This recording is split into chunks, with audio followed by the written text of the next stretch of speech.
Mesdames et messieurs, bonsoir et bienvenue dans cette édition de 20h30. La météo prévoit des activités pluvio-orageuses en cours de nuit sur l'Ader, le centre et le nord des régions du fleuve, le sud Manga et sud d'Amagaram et en cours de matinée sur Dosso et le Dandi. Le bulletin météo dans une présentation de Mahamadou Adamou Meiga. Téléspectateurs, bonsoir et ravi de vous retrouver pour cette page météo. Aujourd'hui, la situation météorologique est marquée par un temps dégagé et ensoleillé sur tout le pays. Cet après-midi, néanmoins, des foyers orageux se sont formés sur l'Aïr et sur le nord-est Ader. Et hors de nos frontières, notons la présence de ces foyers orageux sur l'extrême nord-est Nigeria. Cette situation va évoluer et nous prévoyons en cours de nuit des activités pluvio-orageuses faibles à modérées sur les départements de Filengue et Walam, le centre et le nord des régions du fleuve et plus à l'est sur le sud Manga et le sud d'Amagara. Et pour la matinée de demain, c'est toujours des activités pluvio-orageuses qui sont prévues cette fois-ci sur le sud de la région du Dosso et particulièrement sur les Dindi et une bonne couverture nuageuse sur la bande sud du pays. C'est tout pour cette page météo. Au revoir et à demain, Inch'Allah. Le palais des congrès de Niamey abrite depuis hier les travaux du colloque international des musulmans de l'espace francophone, une série de conférences est au programme de cette 8e édition à laquelle prennent part plusieurs savants du monde musulman, dont entre autres Tariq Ramadan et Cheikh Fofana, Sen Soumela, Issouf Noumou et Issouf Soumela. C'est parti pour la 8e édition du colloque international des musulmans de l'espace francophone, la grande messe des musulmans francophones, donc des musulmans nigériens y compris. C'est d'une grande importance parce que ça nous permet, nous les musulmans du Niger, d'avoir une connaissance de la pratique religieuse des musulmans des autres pays. Et aussi, ça nous permet d'échanger parce que quand nous partageons la même religion, nous avons besoin de connaître les expériences des autres. Il est bon de savoir comment nos frères et sœurs des autres, des pays frères, comment ils sont arrivés à adapter leur réalité socio-culturelle à l'idéal islamique et comment nous allons nous y prendre pour y arriver au cas où il y a encore toujours des failles dans l'application de la religion relativement à nos réalités socio-culturelles. Cette année, le maître mot est l'éthique. Les musulmans d'aujourd'hui, nous sommes confrontés à des défis qui parfois nous plaquent contre un mur de l'application de l'islam. L'on se dit comment faut-il agir, comment faut-il faire, tout en sachant que l'islam est universel. Maintenant, avec ces échanges, nous avons espoir de comprendre comment nous allons réagir face à tous ces défis qui se présentent à nous. Une aubaine donc pour le Niger à travers sa jeunesse. La participation de la jeunesse nigérienne, c'est la participation des femmes nigériennes à cette grande réunion. Ça, c'est quelque chose qui est très important pour le Niger, parce que ça va renforcer, ça va contribuer à renforcer l'unité nationale nigérienne, n'est-ce pas? Ça va renforcer, c'est-à-dire les traditions nigériennes, ça va contribuer à éviter ce qui se passe dans certains pays islamiques. Mis à rude épreuve, les valeurs islamiques s'étiolent. Il est alors indispensable pour Tariq Ramadan et Cheikh Fofana d'insister sur l'éthique. Cette année, nous avons décidé de parler de l'éthique, du bon comportement, parce que effectivement, ce que nous devons comprendre, c'est que c'est des questions essentielles. C'est comment appliquer vraiment nos valeurs dans la vie quotidienne, dans tous les domaines de la vie. Et puis en même temps, nous l'avons ajouté cette année une semaine où nous allons faire beaucoup de formations. Donc il y a des personnes qui viennent de toute la sous-région, qui viennent d'Europe, et nous allons faire une formation autour de la question des valeurs, autour de la compréhension de l'islam, mais surtout sur la dimension pratique, comme a beaucoup insisté là-dessus, même aujourd'hui le Cheikh Fofana. Il y a beaucoup de choses qui se passent, qui sont attribuées à l'islam. Nous ne comprenons pratiquement rien là-dedans. Nous voulons les comprendre. Nous voulons aussi chercher des solutions pour faire face à ces problèmes, pour donner une meilleure éducation, pour donner un meilleur encadrement à nos enfants, à nos jeunes, et pour que l'islam puisse aller de l'avant. D'ores et déjà, le public a eu droit au premier thème de la série de conférences au programme. Islam et éthique était co-animé par Tariq Ramadan, Shauki Lazare et Cheikh Fofana, que le public retrouvera tout au long de la semaine au Palais des Congrès à travers plusieurs thématiques, toujours en rapport à l'islam. Le ministre des Enseignements professionnels et techniques a présidé ce matin à Niamey une exposition vente des produits d'artisans handicapés du Niger, une initiative du Centre culturel américain pour commémorer le 25e anniversaire de la loi relative aux Américains handicapés. Jocelyne Amoussou, Salif Garba. Ici est étalé au regard tout le génie créateur des artisans nigériens en situation de handicap. Des artisans qui excellent dans tous les domaines, bijouterie, maroquinerie, décoration pour ne citer que cela. En décidant d'initier cette exposition-vente, le Centre culturel américain a vu juste. La loi en faveur des Américains handicapés à l'honneur a changé leur vie. Pourquoi ne serait-il pas de même pour ceux du Niger? Avec l'accès aux écoles, avec accès au travail, et tous les domaines publics. Donc pour nous, les Américains, c'était un droit très important. Et ici au Niger, l'anniversaire, c'est une opportunité à promouvoir l'importance des lois, mais aussi les activités qui appuient les activités des handicapés. Pour le président de la Fédération nigérienne des personnes handicapées, cette foire vient à propos. L'écoulement des produits artisanaux faits par des personnes handicapées est un véritable casse-tête. Nous aussi, nous sommes venus nous associer à eux pour leur dire que les frères handicapés du Niger aussi sont de tout cœur avec eux. À cette occasion, les artisans handicapés du Niger sont venus faire une exposition pour montrer les talents et les potentialités des personnes handicapées du Niger. Et à travers l'exposition de ces talents, c'est pour rappeler le droit à la formation, à l'éducation et à l'emploi des personnes handicapées. Cette initiative répond surtout à la Convention relative aux droits des personnes handicapées en son article 32 qui prône à l'endroit de la communauté internationale des programmes de développement inclusif et accessible aux personnes handicapées. L'exposition foire d'aujourd'hui montre que les personnes en situation de handicap peuvent se prendre en charge, à condition qu'elles aient des compétences, à condition qu'elles soient formées. Mon département ministériel, le ministère des Enseignements professionnels et techniques, s'attelle à cela. C'est pour ça que nous avons créé une direction de l'accompagnement des groupes spécifiques. Par groupe spécifique, nous entendons les personnes en situation de handicap, la question du genre, etc. Nous devons prendre tout le monde en charge, faire en sorte que tout le monde soit formé et puisse subvenir à ses besoins.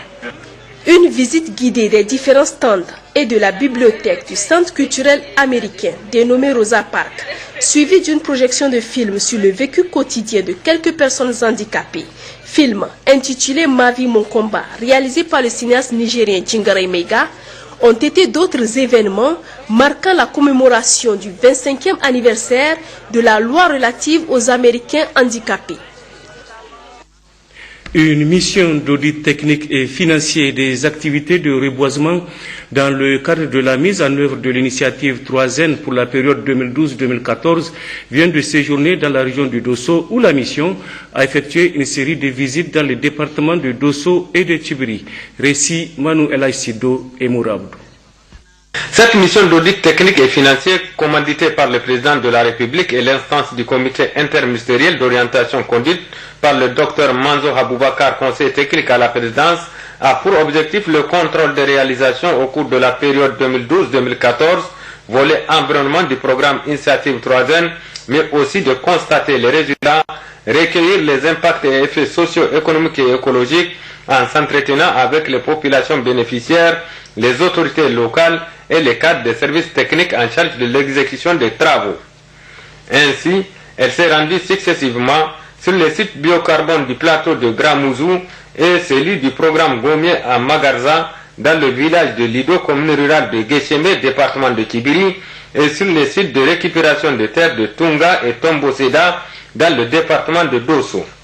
À l'issue des visites, suivons les impressions du chef de la mission. L'objectif qui nous est assigné par Son Excellence le Président de la République et l'instance du CIO, le Comité interministériel d'orientation, nous sommes en train de nous conformer jusqu'à cette étape.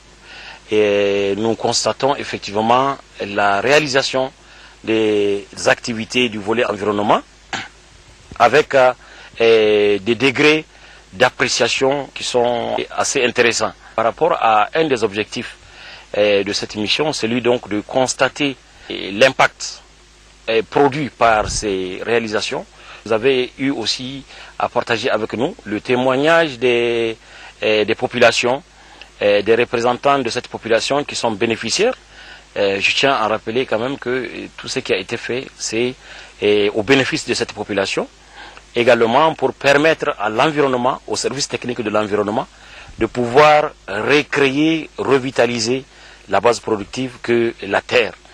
Pour le représentant de l'initiative 3N, ces activités réalisées à grands frais méritent une pérennisation. Cette mission est une mission spécifique de l'initiative 3N qui a pour objectif le suivi et la coordination des activités menées. Ces activités ont été menées, on doit suivre et le président a ordonné de le faire. Je tiens à remercier les agents de l'environnement. L'État a injecté beaucoup d'argent dans ce domaine. Plus de 63 milliards ont été injectés. Il va de soi qu'on vérifie si les réalisations ont été effectuées. Il y a eu une production de plus de 10 800 000 plants. Plus de 158 000 hectares ont été récupérés. Et plus de 70 000 hectares occupés par les plantes envahissantes ont été maîtrisés. C'est une école pour nous qui sommes venus sur le terrain pour voir comment les gens travaillent. Dans quelles conditions les agents de l'environnement travaillent. Ce travail, nous l'avons fait et le résultat sera transmis au président de la République. Notons enfin que les membres de la mission ont eu un entretien avec le gouverneur de la région de Dosso, M. Abdoulaye Issa, à qui ils ont fait le bilan de la mission avant de lui transmettre toute leur gratitude et leurs remerciements pour le soutien et aux responsables des services techniques de l'environnement pour leur disponibilité. Parlons éducation à présent. Le secrétaire général de la région de Niamey a procédé hier à la réception de 12 classes en matériaux définitifs au CEG1 aéroport et au lycée de Losso-Gungu. La réception de ces infrastructures a eu lieu en présence de plusieurs responsables du ministère des enseignements secondaires. Le compte rendu de Abamoussa Atman. La liste des classes réceptionnées dans la région de Niamey s'allonge de jour en jour. Les dernières en date sont celles du CEG1 aéroport et du lycée de Losso-Gungu. Au CEG1 aéroport, ce sont 6 classes en matériaux définitifs et équipées de tables-bancs qui ont été construites. Il faut dire que cet établissement est l'un des plus nantis de la capitale. De 2012 à aujourd'hui, il a bénéficié de 29 classes, d'un bloc administratif, d'un labo et d'un mur de clôture. Il faut cependant noter une occupation anarchique de la devanture de l'établissement par des kiosques et pour lesquels des mesures doivent être prises. Quant au lycée de Losso-Gungu, qui a bénéficié également de 6 classes en matériaux définitifs, il a ouvert ses portes l'année dernière. Après un décompte sur les 295 classes programmées pour la région de Niamey, environ 172 ont été réceptionnées à la grande satisfaction des autorités régionales, du corps professoral, des parents d'élèves et des élèves eux-mêmes. À l'issue de cette cérémonie, le secrétaire général de la région de Niamey, M. Bourema Zourkaleni Mega, nous livre ses sentiments. On vient de réceptionner de l'eau, donc un lot de 6 classes au CS Aéroport et un lot de 6 autres classes ici au CS Losso-Gungu. Donc le sentiment qui m'a dit, c'est un sentiment de satisfaction. Et quand on voit la réussite donc, de ces ouvrages, on ne peut que saluer donc l'esprit d'entrepreneuriat et surtout donc la qualité du travail et aussi remercier très vivement le chef de l'État qui dans son programme a décidé de construire 2500 classes chaque année. Et au niveau de la région de Niamey, j'ai pu vous dire que nous sommes très satisfaits parce que à terme je crois que on n'aura plus de classes partout de la ville de Niamey. Donc on ne peut que remercier le chef de l'État. La salle de réunion du gouvernorat de Tillabéri a servi de cadre ce matin aux assises du Conseil régional de l'éducation au titre de la dite région.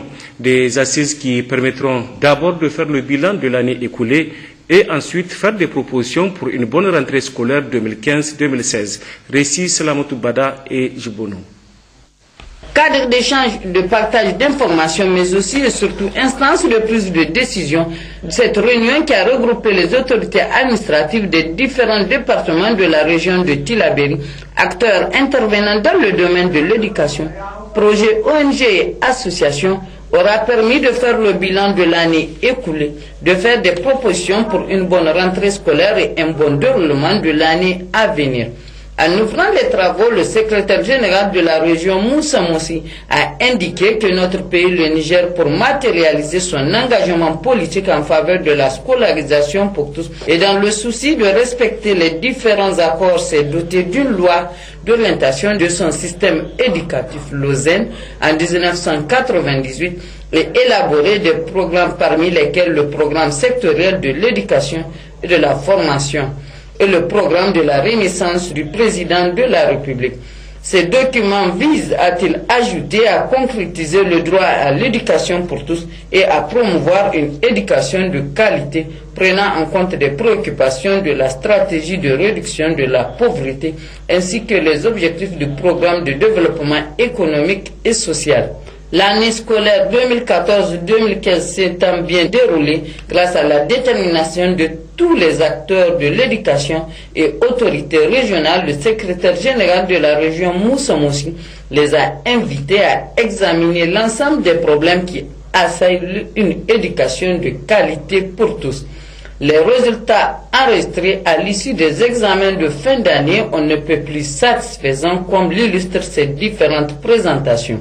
Au niveau de la direction régionale de l'éducation primaire, de l'alphabétisation et de la promotion des langues nationales, la région a enregistré un taux de réussite de 48,52% aux 3 compositions des classes de CM2. 100% pour les élèves maîtres de l'école normale des instituteurs section spéciale, section instituteurs 97,22% et 97,55% pour les instituteurs adjoints. Au niveau de la direction régionale des enseignements secondaires, le taux de réussite au BEPC est de 49,12% et 46,20% au bac. La formation professionnelle, 90,89% au BEP du CFEP et 96,19% au BEP du lycée professionnel agricole, 64,73% au certificat qualifié professionnel et 71,15% au bac professionnel. Les interventions ayant suivi ont permis aux participants d'apporter leurs contributions qui, pour des éclaircissements et des amendements, des questions posées, des réponses appropriées ont été fournies. Tenue hier à Tawa d'une réunion de réflexion sur l'amélioration de l'éducation dans la région, réunion présidée par le préfet du département de Tawa. Des précisions avec Fatih Bamou et Lawal Sendi. Dresser les bilans de l'année scolaire 2014-2015 en mettant un accent particulier sur la gestion des ressources humaines, faire la situation des infrastructures, l'encadrement pédagogique des enseignants, l'analyse des résultats scolaires et des difficultés rencontrées, les préparatifs de la rentrée 2015-2016, tels sont entre autres points inscrits à l'ordre du jour de cette réunion qui a regroupé tous les acteurs de l'éducation autour du préfet du département de Tawa, Abbas Bawa. L'accès aux services sociaux de base dans l'éducation et au centre de préoccupation des plus hautes autorités de la 7e République, au pré-rang desquels son Excellence Alhaji Youssouf Mahamoud, président de la République, chef de l'État, et de son Excellence Brigitte Rafini, premier ministre, chef du gouvernement, en témoignent les immenses réalisations faites en 4 ans d'exercice du pouvoir d'État. Ce programme ambitieux donne la traduction sur le plan éducatif d'un Niger émergent qui a besoin de qualifications diverses pour aller dans le sens de sa renaissance et de son développement sur le long terme. Le préfet du département d'Ottawa, Abbas Bawa, a enfin appelé les acteurs à faire preuve de détermination afin que l'année scolaire 2015-2016 soit une réussite totale. Le village de Goubey, dans la commune rurale de Dankasseri, département de Dogondouti, a été victime d'inondations suite aux fortes précipitations enregistrées ces derniers jours dans la zone.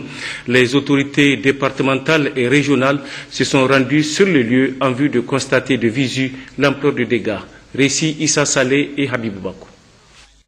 25 maisons effondrées pour 23 ménages avec 174 sinistrés et plusieurs biens matériels emportés, tel est le triste bilan des dégâts occasionnés par les fortes précipitations enregistrées dans ce dernier temps, favorisant ainsi l'écoulement d'une vallée qui menace le village et certains ouvrages sociaux de base, par exemple le puits villageois et le champ riverain du village de Goubey dans la commune rurale de Dankasseri. Aussitôt informés, les autorités régionales ont instruit les autorités départementales de Dogondouti de se rendre sur le lieu pour constater de visu l'ampleur des dégâts. C'est le secrétaire général du département de l'Arewa, M. Salifou Hamidou Moumouni, en compagnie du premier vice-maire de la dite commune et des responsables des forces de défense et de sécurité qui a conduit la délégation. Le secrétaire général Salifou Hamidou Moumouni a, au nom du préfet empêché, transmis aux victimes de ces inondations les compassions des autorités de la 7e République au plus haut niveau, avant d'attirer l'attention des populations à éviter les habitations fissurées, à s'installer sur les anciens lits des eaux et à cultiver la solidarité avec les autres compatriotes victimes de ces aléas climatiques, puis assurer de la prise en compte de cette situation inhabituelle et surprenante survenue dans leur localité. M. Salissou Hamidou a aussi lancé un vibrant appel à l'endroit du gouvernement et de ses partenaires et même aux bonnes volontés de venir en appui matériel qu'alimenter la population en situation de vulnérabilité de tout genre. Après les échanges d'informations avec les populations, le secrétaire général du département de Dogondouti a visité quelques habitations en situation d'effondrement avant de traverser cette vallée pour prendre congé de ce village qui continue à être menacé par les eaux de précipitation puisque nous sommes encore dans le mois d'août, un mois de fortes pluies. Ajoutons que selon les autorités communales, plusieurs villages de leur commune sont en situation d'inondation et n'attendent qu'à être secourus. Précisons enfin que ce constat des inondations et des effondrements des maisons qu'a connu le village de Goubey a été fait un peu avant la mission par les ressortissants de ce village qui se battent bec et ongle en vue de venir en appui le plus tôt que possible à ces paisibles citoyens en situation de vulnérabilité.